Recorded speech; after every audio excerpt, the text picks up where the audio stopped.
Good evening and welcome to Cozy Sleep Time.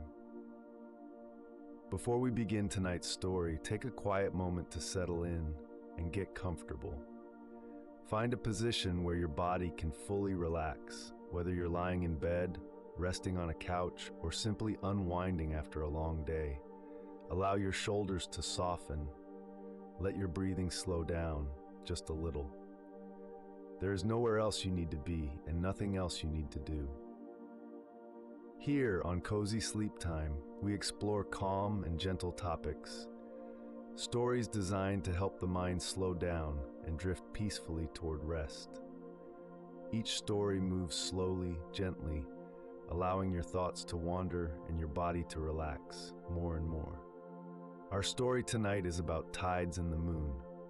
As the story unfolds, you can simply listen, or you can allow your mind to drift. There is no need to stay focused. If your thoughts wander, that is perfectly natural. So take one more slow breath, get comfortable, and let the quiet story begin. The moon has been pulling at the Earth's oceans for billions of years, a gravitational dance that creates the rise and fall of the tides. The moon's gravity pulls on the Earth and everything on it, but the oceans, being fluid, respond to this pull more visibly than the solid land. The result is a rhythmic movement of water that circles the globe, a constant pulse that shapes coastlines and defines the lives of countless creatures. The gravitational pull of the moon is strongest on the side of the Earth that faces the moon, causing the water there to bulge outward toward the moon. On the opposite side of the Earth, a second bulge forms because the moon's gravity pulls more strongly on the solid Earth than on the water on the far side, effectively leaving that water behind. These two bulges of water are the high tides, and as the Earth rotates through these bulges each day, coastal areas experience two high tides and two low tides. The sun also plays a role in creating the tides, though its effect is about half that of the moon. When the sun and the moon are aligned, as they are during the full moon and the new moon, their gravitational forces combine to create higher high tides and lower low tides, called spring tides. When the sun and the moon are at right angles to each other, as they are during the quarter moons, their forces partially cancel each other out, creating less extreme tides called neap tides.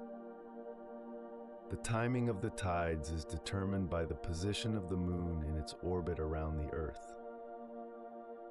Because the moon orbits the Earth in the same direction that the Earth rotates, it takes about 24 hours and 50 minutes for a given point on Earth to return to the same position relative to the moon. This means that the tides occur about 50 minutes later each day, a gradual shift that is familiar to anyone who lives near the coast. The range of the tides varies from place to place depending on the geography of the coastline and the shape of the ocean floor. In some places, such as the Bay of Fundy in Canada, the tidal range can exceed 50 feet, the difference between high and low tide being as dramatic as a multi-story building. In other places, such as the Mediterranean Sea, the tidal range is only a few inches. The shape of the coastline can amplify or diminish the tidal range, creating some of the most dramatic tidal environments on Earth.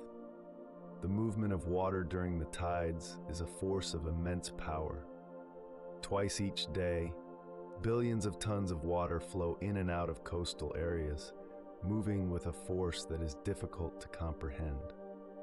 The energy of the tides is harnessed by tidal power plants, which use the flow of water to generate electricity. The tides are a source of renewable energy that is predictable and reliable, driven by the gravitational forces that have been shaping our planet for billions of years. The pull of the moon on the Earth's oceans is a reminder that we are part of a larger system of celestial bodies. The same gravitational force that creates the tides also affects the Earth's rotation, slowly slowing it down over geological time. The moon is gradually moving away from the earth, and the days are gradually getting longer. The dance of the tides is not static but evolving, a slow transformation that will continue for billions of years into the future. The rhythm of the tides is one of the most reliable rhythms in nature, a cycle of rising and falling water that repeats twice each day with remarkable consistency. This rhythm has been observed and recorded by humans for thousands of years, and it forms the basis of a relationship between people and the sea that is fundamental to coastal life. The daily tidal cycle begins with low tide, when the water recedes to its lowest point and exposes the shoreline. The exposed seafloor, usually covered by water, becomes a temporary landscape of rocks, sand, and tide pools. The smell of the exposed seabed, the sight of seaweed draped over rocks, the sound of water dripping and trickling into pools, all of these are the sensory experiences of low tide. The exposed shoreline is a world that is usually hidden from view, revealed only during these brief windows between the covering of the tides. As the tide begins to rise, the water returns slowly at first, then more quickly as the tide approaches its peak. The incoming tide is called the flood tide, and it is a time of transformation. The pools that were isolated at low tide are reconnected. The seaweed that was draped over rocks begins to float again, and the sound of the water changes from the trickling of pools to the rhythm of waves washing higher up the shore. The flood tide is a time of renewal and return. As the sea reclaims the territory it temporarily abandoned, the high tide is a time of fullness, when the water reaches its highest point and the shoreline is at its most submerged. At high tide, the sea covers the lower parts of the coast, and the waves break against cliffs and sea walls that are usually high above the water. The sound of the waves at high tide is different from the sound at low tide, deeper and more resonant, as the water reaches farther up the shore. High tide is a time of energy and activity in the coastal environment. As the tide begins to fall, the water recedes in the ebb tide. The ebb tide is a time of gradual retreat, as the water pulls back from the shore and the area between the tides is gradually exposed. The ebb tide creates currents that flow away from the shore, carrying sediment and small organisms out to sea. The sound of the ebb tide is a sound of departure and return, of the sea withdrawing to prepare for its next advance. The rhythm of the tides is not just a daily rhythm, but also a monthly rhythm, determined by the phases of the moon. The highest tides occur around the full moon and the new moon, and the lowest tides occur around the quarter moons. This monthly cycle of spring and neap tides creates a larger rhythm within the daily tidal cycle, a predictable pattern of variation that has been observed and recorded for thousands of years. The rhythm of the tides is a source of comfort and stability for those who live near the coast. The regular rise and fall of the water, the predictable pattern of high and low tide, the daily cycle that never fails, all of these provide a sense of order and reliability in a world that can often feel chaotic. The tides are a reminder that there are forces in the universe that are larger than our individual concerns, forces that operate with a regularity and precision that we can rely on. The moon goes through a cycle of phases each month, a transformation of its appearance that has fascinated humans for thousands of years. The phases of the moon are caused by the changing angle at which we see the moon's illuminated surface as it orbits the Earth. The moon does not produce its own light, but reflects the light of the sun, and as it moves around the Earth, the portion of the moon that we see illuminated changes in a regular pattern. The new moon is the beginning of the lunar cycle. When the moon is between the Earth and the sun, and its illuminated side faces away from us, the new moon is invisible in the sky, a dark presence that marks the start of a new cycle. The new moon is a time of beginning, of potential, of the darkness that precedes the return of light. In many cultures, the new moon is a time for setting intentions and starting new projects. As the moon moves in its orbit, a thin crescent becomes visible in the western sky after sunset. The waxing crescent moon grows larger each night, gradually revealing more of its illuminated surface. The crescent moon is one of the most beautiful sights in the night sky, a delicate sliver of light that hangs in the twilight. The waxing moon is a time of growth and increase, as the light gradually expands from night to night. The first quarter moon occurs about a week after the new moon, when half of the moon's visible surface is illuminated. The first quarter moon rises around noon and sets around midnight, and it is visible in the afternoon and evening sky.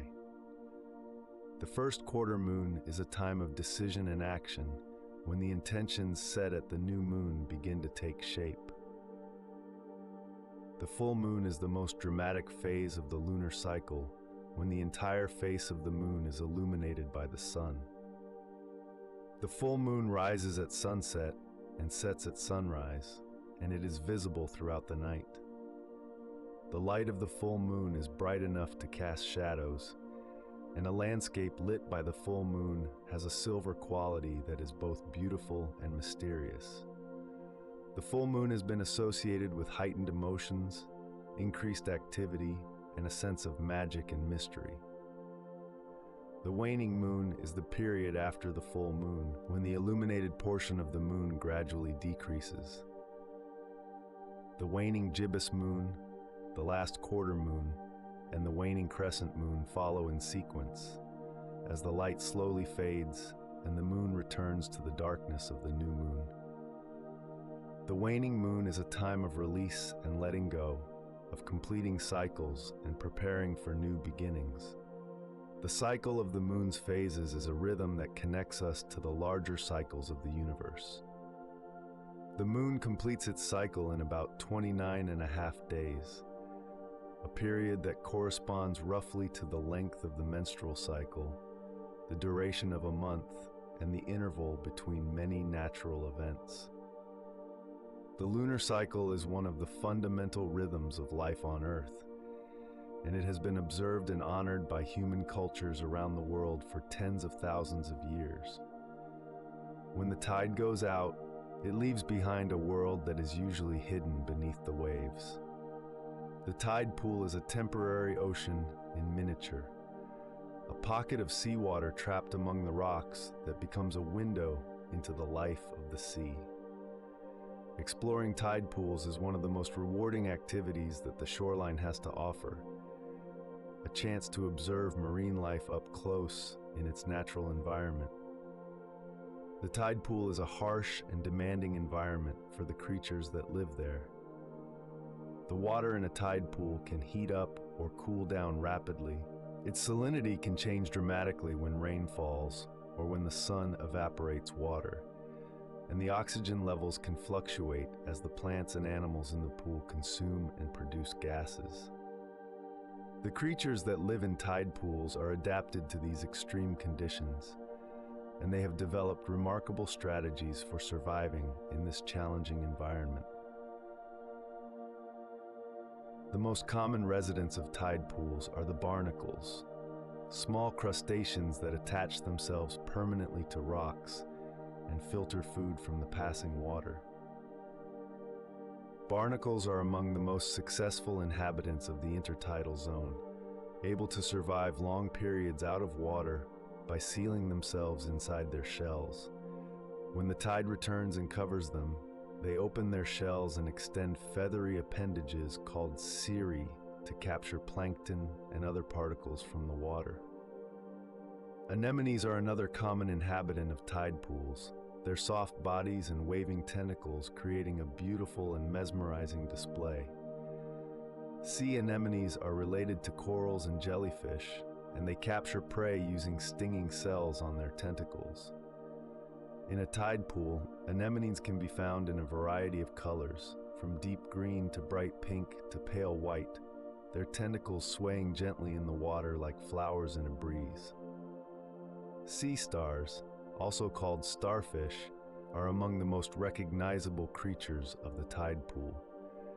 These echinoderms move slowly across the rocks, using hundreds of tiny tube feet, searching for mussels, barnacles, and other prey.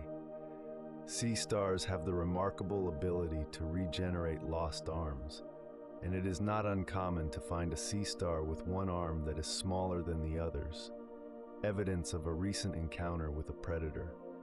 Hermit crabs are the scavengers of the tide pool, carrying their homes on their backs in the form of empty snail shells. As the hermit crab grows, it must find larger shells to live in, and the search for suitable shells is a constant challenge. The sight of a hermit crab scrambling across the bottom of a tide pool, dragging its shell behind it, is a familiar one to anyone who has spent time exploring these miniature worlds. The small fish that inhabit tide pools are adapted to the shallow, confined environment.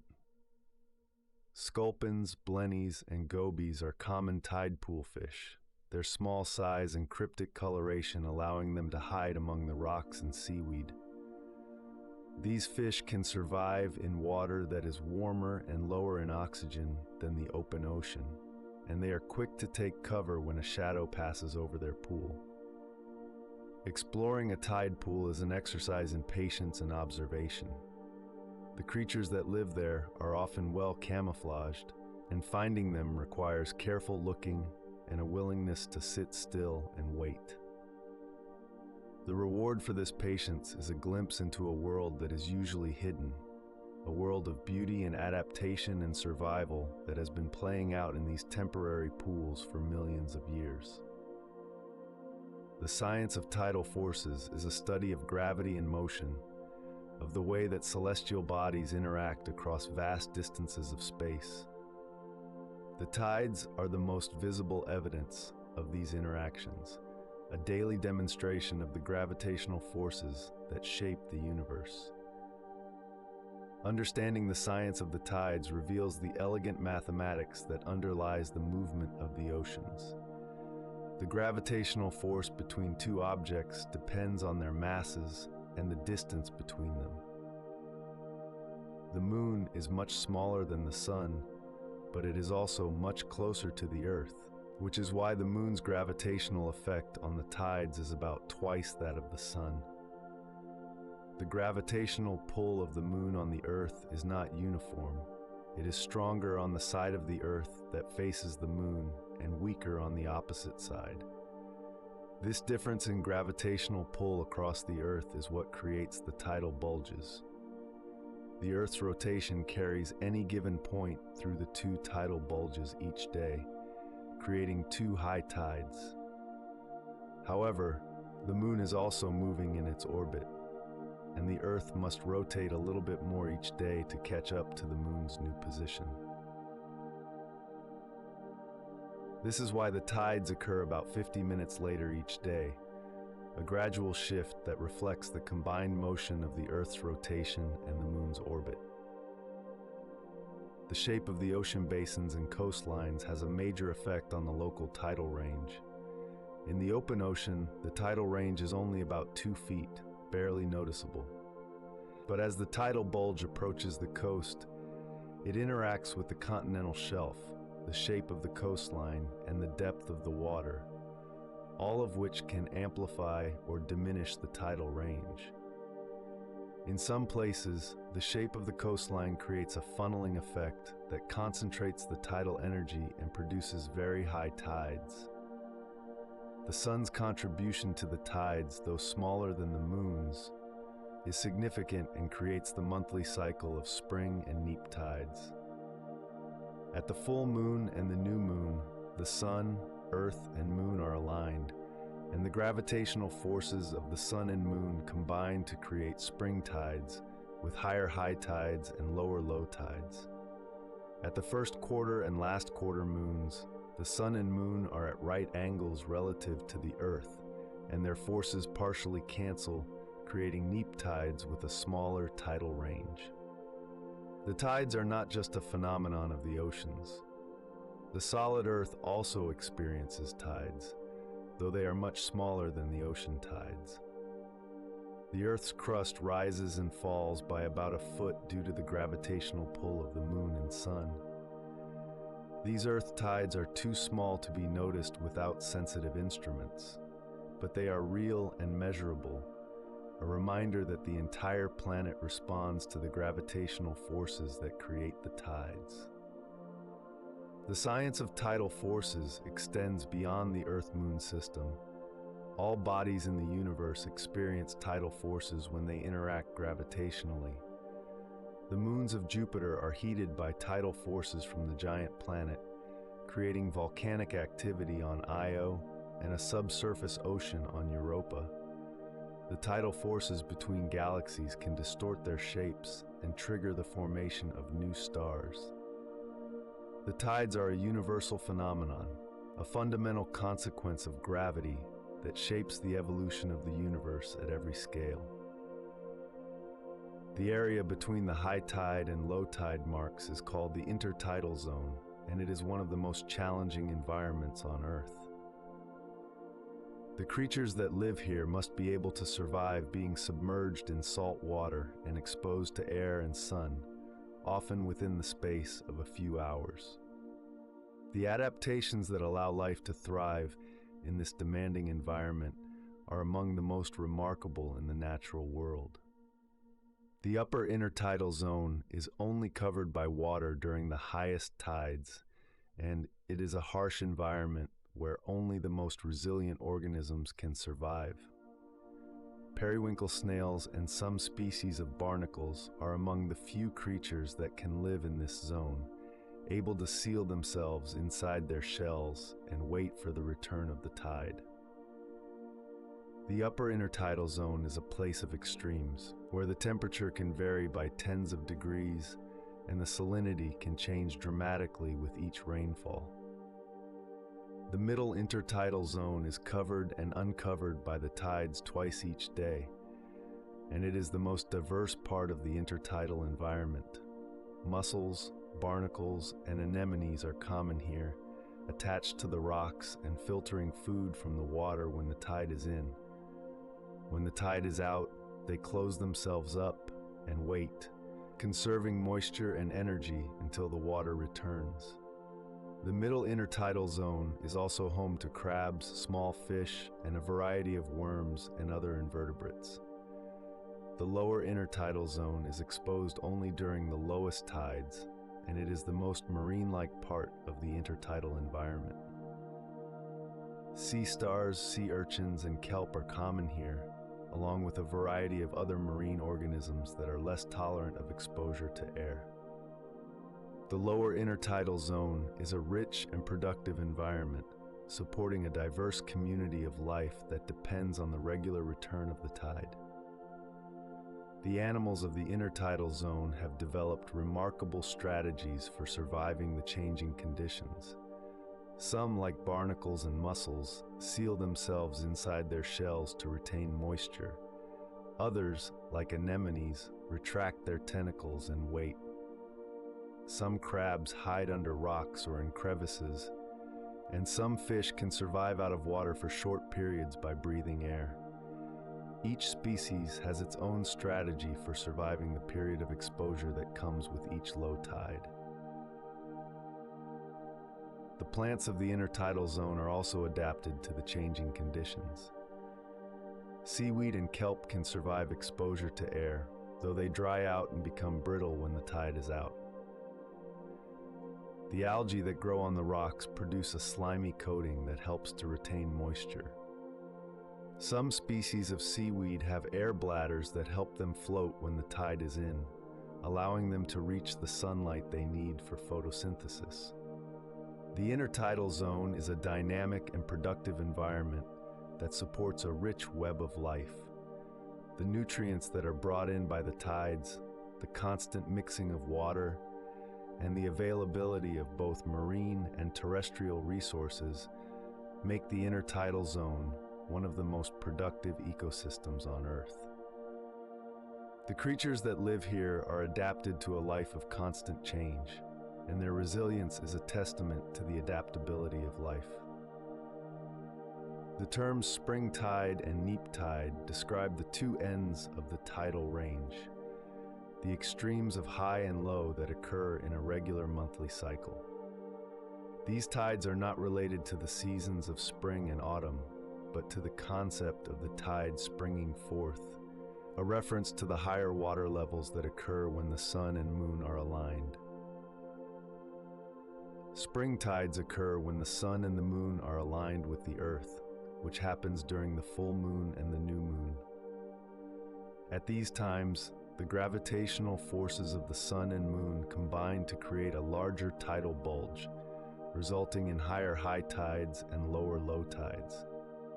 The spring tide is a time of extremes, when the water reaches farther up the shore and recedes farther down the beach than at any other time. The effects of spring tides are most dramatic in areas with a naturally large tidal range. In the Bay of Fundy, the difference between high and low tide during a spring tide can exceed 50 feet, a vertical drop that is equivalent to a 5-story building. The water rises so quickly during the spring tide that it can cover vast areas of mudflat in a matter of minutes, and the flow of water during the spring tide is powerful enough to move boulders and reshape the coastline. Neap tides occur when the sun and the moon are at right angles to each other relative to the earth, which happens during the first quarter and last quarter moons. At these times, the gravitational forces of the sun and moon partially cancel each other out, resulting in a smaller tidal range. The high tides are lower and the low tides are higher during neap tides, and the difference between high and low water is minimal. The cycle of spring and neap tides creates a predictable pattern of variation within the daily tidal cycle. The tidal range increases from neap to spring over the course of about 2 weeks, then decreases again over the next 2 weeks. This pattern repeats indefinitely, creating a rhythm within a rhythm, a monthly modulation of the daily tidal cycle that has been observed and recorded by coastal peoples for thousands of years. The spring and neap tides have significant effects on coastal ecosystems. The spring tides expose lower parts of the shore that are usually underwater, allowing access to areas that are normally inaccessible. This creates opportunities for feeding and foraging for both marine and terrestrial animals. The neap tides, with their smaller range, leave much of the lower shore underwater, providing a period of stability for the organisms that live there. The timing of spring and neap tides is predictable years in advance, and this predictability has been used by humans for thousands of years. Coastal peoples have traditionally used the spring tides for fishing and gathering, knowing that the lower low tides would expose areas that are usually underwater. The spring tides have also been used for navigation, as the higher high tides allow boats to reach areas that are normally too shallow. The predictability of the spring and neap cycle is a gift that the moon gives to those who live by the sea. The moon has been a central figure in human culture and history for as long as humans have looked up at the night sky. The moon has been a calendar, a clock, a deity, a source of mystery and wonder, and a symbol of the rhythms of life. The relationship between humans and the moon is one of the oldest and most enduring relationships in human history. The earliest human records include observations of the moon and its phases. The lunar calendar, based on the cycle of the moon's phases, was one of the first systems for measuring time. Many ancient cultures used the lunar calendar to track the seasons, to determine the timing of religious festivals, and to organize agricultural activities. The lunar calendar is still used today in many cultures, including the Islamic calendar and the traditional Chinese calendar. The moon has been associated with deities in virtually every human culture. The Greek goddess Selene, the Roman goddess Luna, the Hindu god Chandra, and the Chinese goddess Chang'e are just a few examples of lunar deities from around the world. These deities were often associated with the night, with fertility, with the tides, and with the cycles of life and death. The moon was seen as a powerful and mysterious force, worthy of reverence and worship. The moon has also been a source of mythology and storytelling. Stories about the man in the moon, about rabbits and frogs living on the moon, about journeys to the moon are found in cultures around the world. The moon has been a canvas for the human imagination, a blank surface onto which we have projected our stories and our dreams. The moon is a mirror that reflects not only the light of the sun, but also the creativity of the human mind. The moon has played an important role in navigation for thousands of years. Sailors have used the moon and the stars to navigate across the oceans, reading the position of the celestial bodies to determine their location and direction. The moon's predictable movement across the sky made it a reliable reference point for travelers, and knowledge of the moon was an essential part of the navigator's skill. The moon has also been a source of scientific inquiry for centuries.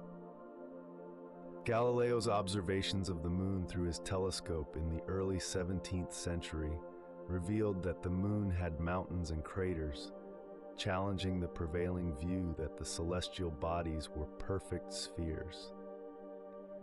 The study of the moon's orbit and its effect on the Earth's tides led to important advances in physics and astronomy, including Newton's theory of universal gravitation.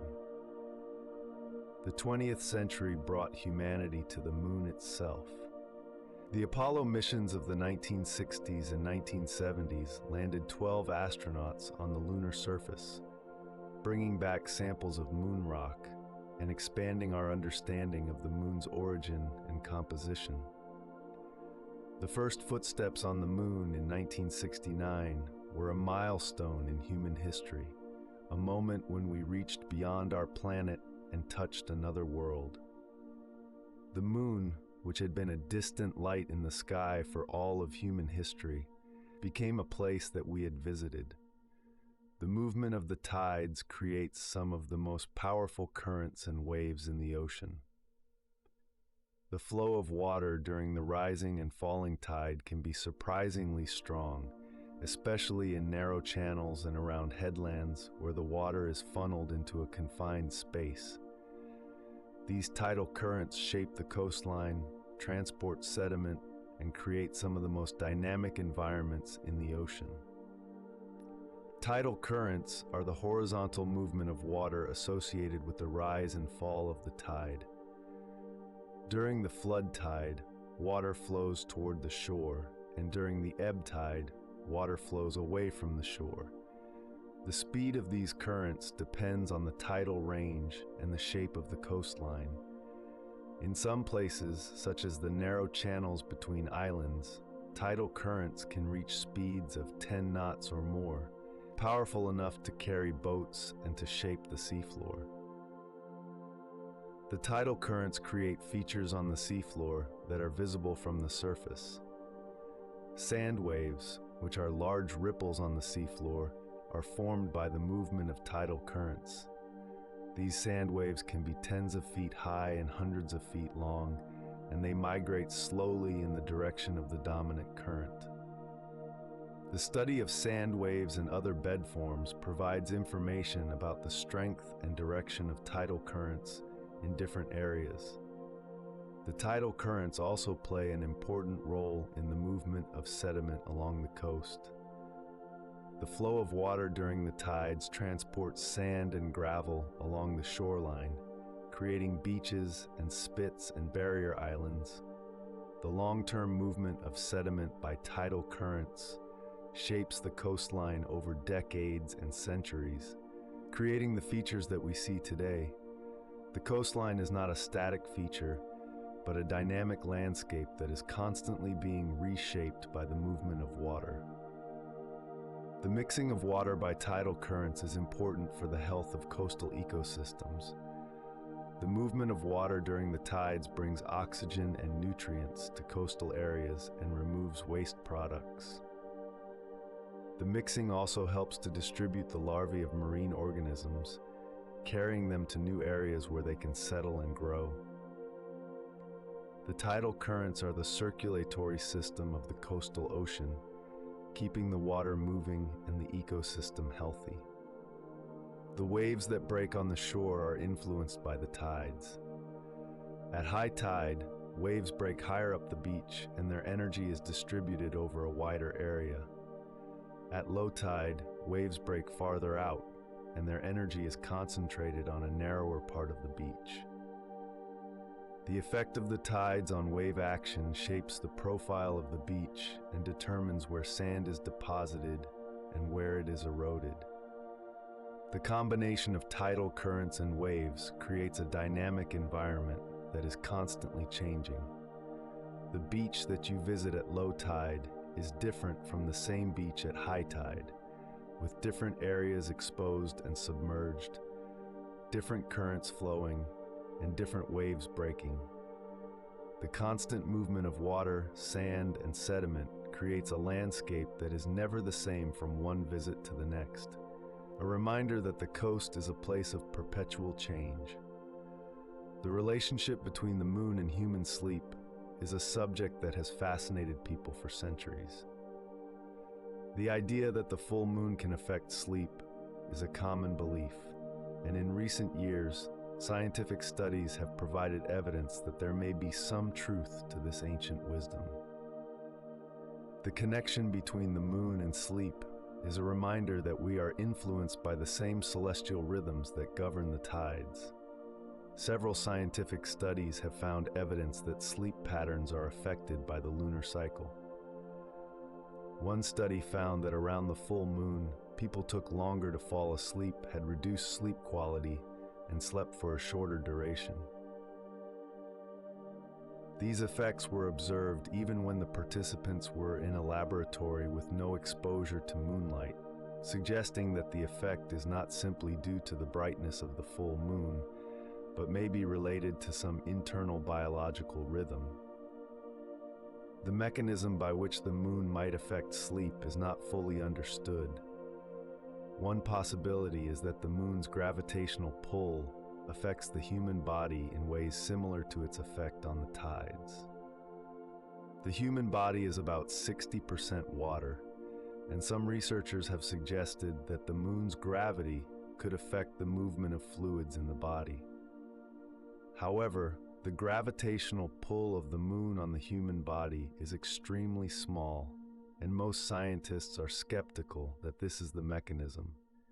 Another possibility is that the moon affects sleep through its effect on the Earth's magnetic field, or through some other environmental factor that is correlated with the lunar cycle. Some studies have found that the Earth's magnetic field is slightly different during different phases of the moon, and it is possible that these differences could affect human physiology. However, the evidence for this is not strong, and the mechanism remains unclear. The most likely explanation for the effect of the moon on sleep is that it is related to the body's internal biological clock. The human body has a circadian rhythm that is synchronized with the day-night cycle, and it is possible that this internal clock is also influenced by the lunar cycle. Some studies have found that the circadian rhythms of animals are affected by the moon, and it is possible that humans also have a lunar rhythm that influences our sleep patterns. Regardless of the mechanism, the belief that the moon affects sleep is deeply rooted in human culture. Many people report sleeping more poorly during the full moon, and the term lunar insomnia is used to describe this phenomenon. Whether the effect is real or imagined, the association between the moon and sleep is a powerful one that reflects our deep connection to the natural cycles of the world around us. The idea that the moon could affect our sleep is a reminder that we are not separate from the natural world, but part of it. The same gravitational forces that move the oceans may also influence our bodies, and the same cycles that create the tides may also affect our sleep. The moon is not just a distant light in the sky, but a presence that influences life on Earth in ways that we are only beginning to understand. Walking along the shore at low tide is one of the most peaceful experiences that the natural world has to offer. The beach that was covered by water just hours before is now exposed, revealing a landscape that is usually hidden. The sand is wet and firm underfoot. The air is filled with the smell of the sea, and the sound of the waves is a constant presence in the background. The shore at low tide is a place of discovery. The retreating water leaves behind shells, sea glass, driftwood, and the tracks of shorebirds that have been feeding on the exposed sand. Each step reveals something new, a beautiful shell, an interesting rock, the remains of a crab washed up by the last tide. The low tide shoreline is a treasure hunt, a place where the sea gives up its secrets for those who take the time to look. The quality of light at the shore is different from any other environment. The reflection of the sky on the wet sand creates a mirror effect, with clouds and birds reflected in the water that remains in the hollows of the beach. The colors of the shore are subtle and beautiful. The grays and browns of the sand, the greens of the seaweed, the whites and pinks of the shells. The light at the shore changes constantly, shifting with the movement of the clouds and the angle of the sun. The smells of the shore are distinctive and evocative. The smell of salt water, of seaweed drying in the sun, of the mud and sand that are exposed at low tide, all of these combine to create an olfactory experience that is unique to the coast. The smell of the sea is one of the most recognizable and beloved smells in the world, and it has the power to transport us back to memories of time spent by the water. The sounds of the shore are equally distinctive. The rhythm of the waves, the cry of the gulls, the rustle of the wind in the beach grass, the distant sound of a foghorn, all of these create a soundscape that is both calming and invigorating. The sound of the sea is one of the most popular sounds for relaxation and sleep, and its effectiveness is due in part to its rhythmic, predictable quality. The experience of walking along the shore at low tide is an opportunity to connect with the natural world in a way that is both simple and profound. The shore is a boundary between land and sea, a place where two worlds meet and mix. Walking along this boundary, with the water on one side and the land on the other, is a reminder of the transitions and changes that are a constant part of life. The shore is a place of coming and going, of departure and return, of the eternal rhythm of the tides that will continue long after we are gone. As the tide begins to turn and the water starts to return, there is a sense of completion, of a cycle that is being fulfilled. The water that retreated will return, and the shore that was exposed will be covered again. The rhythm of the tides is a constant in a changing world, a reminder that there are forces in the universe that are larger than our individual lives. The peace that comes from walking along the shore at low tide is a peace that stays with us, a calm that we can carry back into our daily lives. The earth and the moon are engaged in an eternal dance, a relationship of gravity and motion that has been going on for billions of years. The moon orbits the earth orbits the sun, and together they move through the galaxy, connected by the invisible force of gravity.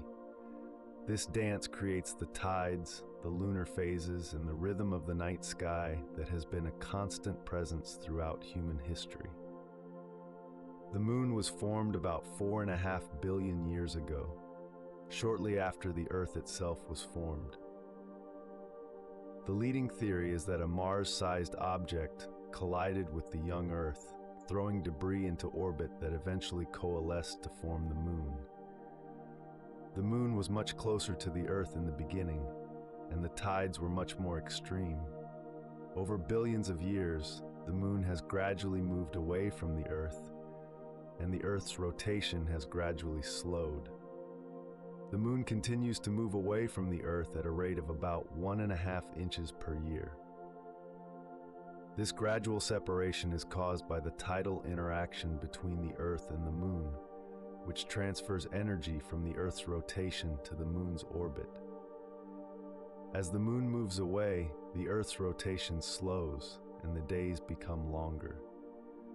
In the distant future, the Earth's rotation will slow to the point where one day equals 1 month, and the Moon will appear to hang motionless in the sky. The relationship between the Earth and the Moon is one of mutual influence.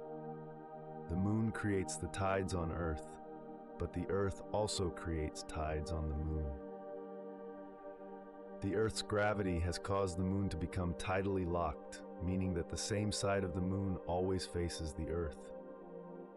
The far side of the Moon, which we never see from Earth, was a mystery until the space age allowed us to send spacecraft around the Moon to photograph it. The dance of the Earth and the Moon is not a simple one. The Moon's orbit is elliptical, not circular, and it is tilted relative to the Earth's equator. The gravitational influence of the Sun also affects the Moon's orbit, creating variations that make the Moon's path across the sky different from month to month. The complexity of the Earth-Moon system is a reminder that even seemingly simple relationships in the universe are often more complicated than they appear. As we come to the end of this exploration of the tides and the Moon, we return to the simple fact that the Moon is always there, a constant presence in the night sky. Whether it is a thin crescent or a full circle of silver light, the Moon is a reminder of the larger forces that shape our world. The tides that rise and fall each day are a visible expression of the Moon's presence, a daily reminder that we are part of a larger system of celestial bodies. The Moon and the tides connect us to the universe in a way that is both humbling and comforting. The same gravitational forces that move the oceans also hold the planets in their orbits and the stars in their galaxies. The rhythm of the tides is a rhythm that echoes through the universe, a pattern of attraction and movement that shapes the cosmos at every scale. When we stand on the shore and watch the tide come in, we are witnessing not just a local phenomenon, but a universal one, a dance of gravity and motion that has been going on since the beginning of time. As our story slowly comes to an end, allow the final thoughts to fade. Gently into the quiet of the night, the rain and the calm ideas and the peaceful moments we've explored can settle softly in the background like distant echoes of a quiet evening. There is no need to think about anything now. Your body can continue to relax, breathing slow and steady. If you are still awake, simply remain here a little longer and enjoy the calm atmosphere. And if sleep has already started to find you, let it arrive naturally and without effort. Thank you for spending this quiet moment here on Cozy Sleep Time. If you enjoy these calm stories and gentle explorations, you can return anytime for another peaceful journey into rest. For now, let the night grow quieter and quieter and quieter, and allow yourself to drift deeper into sleep. Good night.